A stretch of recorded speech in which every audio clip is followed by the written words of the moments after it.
ابھی میں آ رہا تھا، آتے آتے میرے ایک جوان نے کہا کہ سید صاحب یہ بتائیے کہ سنیوں میں اور جماعتیوں میں کیا فرق ہے۔ میں نے سوچا بھائی پوچھ لیا ہے تو پھر بتا ہی دیا جائے، کسی کو گالی نہیں دوں گا، کسی پر نکتہ چینی نہیں کروں گا، لیکن بات آپ کو بتاتا ہوں۔ دیکھو تبلیغی جماعت والے نماز کی دعوت دیتے ہیں، اگر یہ صرف نماز کی دعوت دیتے تو یہ کام بہت اچھا تھا، اتنا اچھا تھا یہ کام کہ اس کی جتنی سراہنا کی جائے کم تھی، صرف نماز کی اگر دعوت دیتے۔ لیکن آپ کو پتا ہونا چاہیے، اگر آپ پڑھے لکھے ہیں تو بہت سنجیدگی سے میری بات کو سنیں، ہم لوگ گالی دینے والے لوگ نہیں ہیں، کیونکہ ہم رحمت للعالمین کے امتی ہیں، ہم صوفیہ کے ماننے والے لوگ ہیں، ہم پیار کی بات کرتے ہیں، محبت کی بات کرتے ہیں، لیکن صرف سن لو، ان کے لوگ بھی آئے ہیں تو میری گزارش ہے کہ سنیں۔ اگر تبلیغی جماعت صرف نماز کی دعوت دیتی ہم ان کو کروڑوں مرتبہ سلام کرتے، لیکن بات کیا ہے کہ ہر شکاری جب شکار کرنے کے لیے آتا ہے تو وہ جس کو شکار کرنا ہوتا ہے اس کی پسندیدہ چیز کو وہ سامنے رکھتا ہے۔ جیسے چڑیوں کا شکار ہوتا ہے تو جال بچھا کر کے دانے ڈالے جاتے ہیں، بیچارہ پرندہ سوچتا ہے کہ دانے ہیں چلو کھا لیں گے، لیکن جو جال پر نظر نہیں جاتی دانے پر نظر جاتی ہے، کیونکہ بھوکے کی نظر دانے پر ہی جاتی ہے، جال کی باریکی کو وہ دیکھ نہیں پاتا، وہ جاتا ہے دانا چگنے کے لیے، اس کے پیر جو ہے جال میں پھنس جاتے ہیں، نہ دانا ملا نہ آزادی ملی، جان بھی چلی گئی دانا بھی چلا گیا، اور اس کے بعد جتنا وہ نکلنے کی کوشش کرتا ہے اس میں الجھتا چلا جاتا ہے۔ بالکل ایسا ہی معاملہ ہے میرے آقا صلی اللہ علیہ وسلم کے دیوانوں، ہندوستان کے حالات 1857 میں بڑے خطرناک اور دردناک حالات تھے۔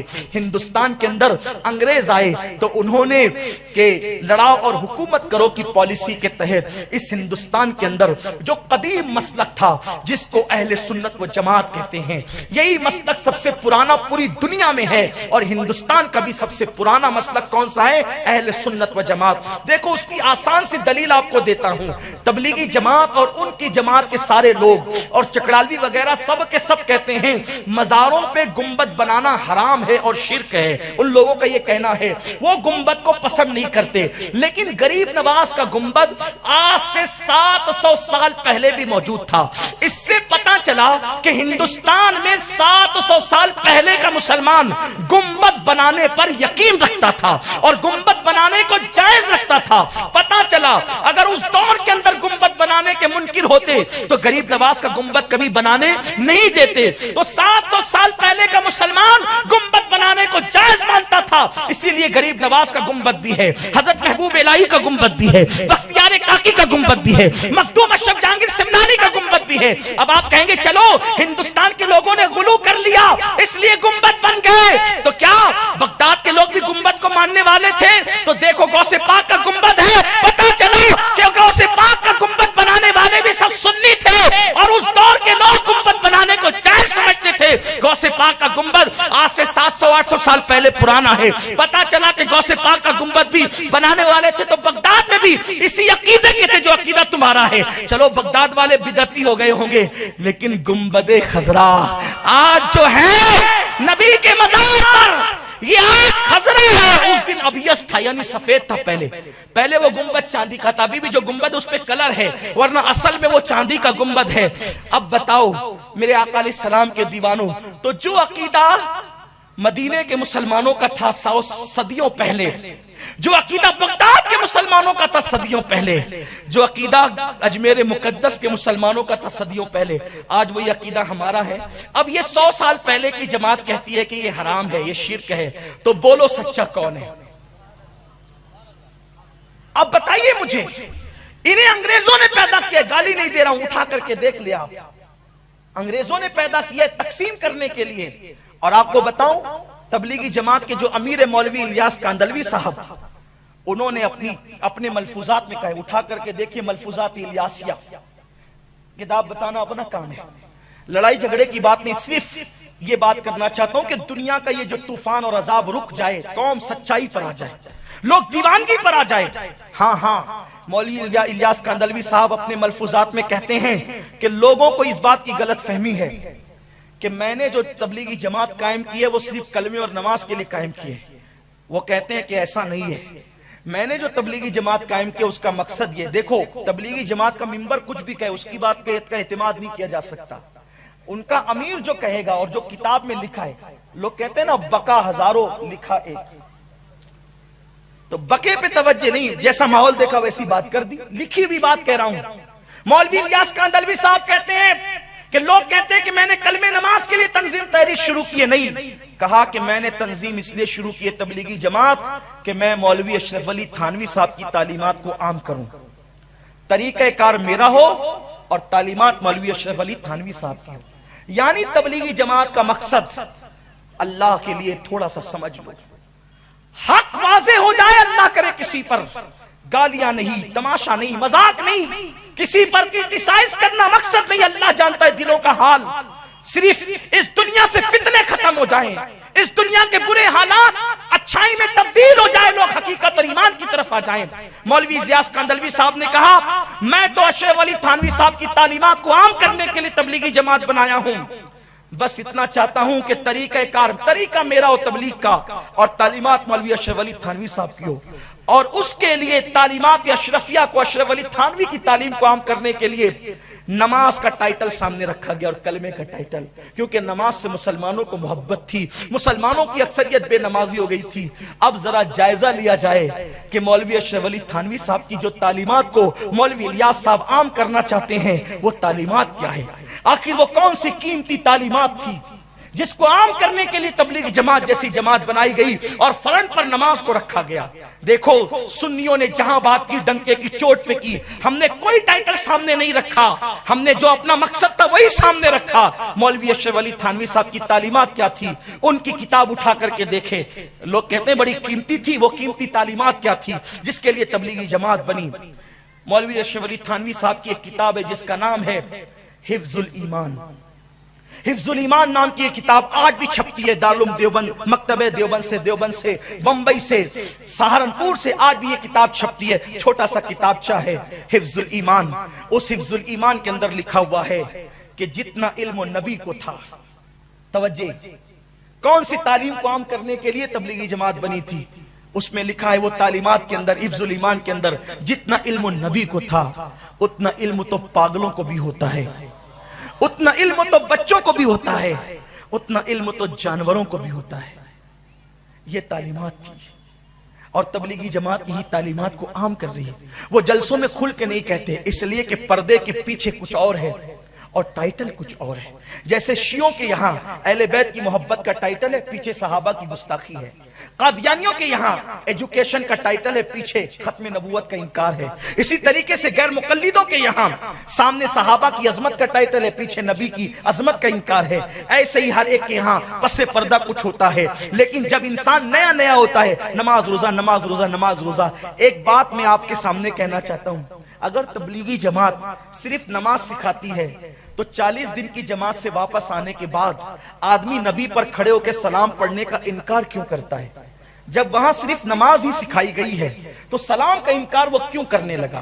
سلام پر تو کوئی بات جماعت میں نہیں ہوئی، لیکن وہ جماعت میں جا کر کے سلام کا منکر کیوں ہو گیا؟ اولیاء اللہ کے مزارات کا انکار کیوں کرنے لگا؟ جب وہاں ایک ہی نقطہ نماز ہے تو وہ واپس آنے کے بعد مزار کا منکر کیوں ہو گیا؟ پتہ چلا پس پردہ کچھ اور ہے، اسے سمجھنا ہوگا، اسے معلوم کرنا ہوگا۔ تبلیغی جماعت میں شامل میرا کوئی سنی بھائی اگر ان کے ساتھ چلا گیا ہے، اگر اس کو میری بات کڑوی لگتی ہے، میں یہاں موجود ہوں، وہ میرے سامنے بیٹھ کر بات کریں، ہم اس کو سمجھائیں گے، اس کو بتائیں گے حقیقت کیا ہے۔ مجھے بتاؤ، تمہارے ایمان کا واسطہ دے کر کے کہتا ہوں سنیوں اور کلمہ پڑھنے والوں، اگر کسی کے بارے میں یہ بات کہی جائے کہ جتنا علم مولانا صاحب کو ہے اتنا تو پاگلوں کو بھی ہوتا ہے، بچوں کو اور جانوروں کو بھی ہوتا ہے، بولو مولانا کی توہین ہے کہ نہیں ہے؟ حضور کی نالین کی توہین انسان کو کافر بنا دیتی ہے، نبی کی توہین کافر نہیں بنائے گی۔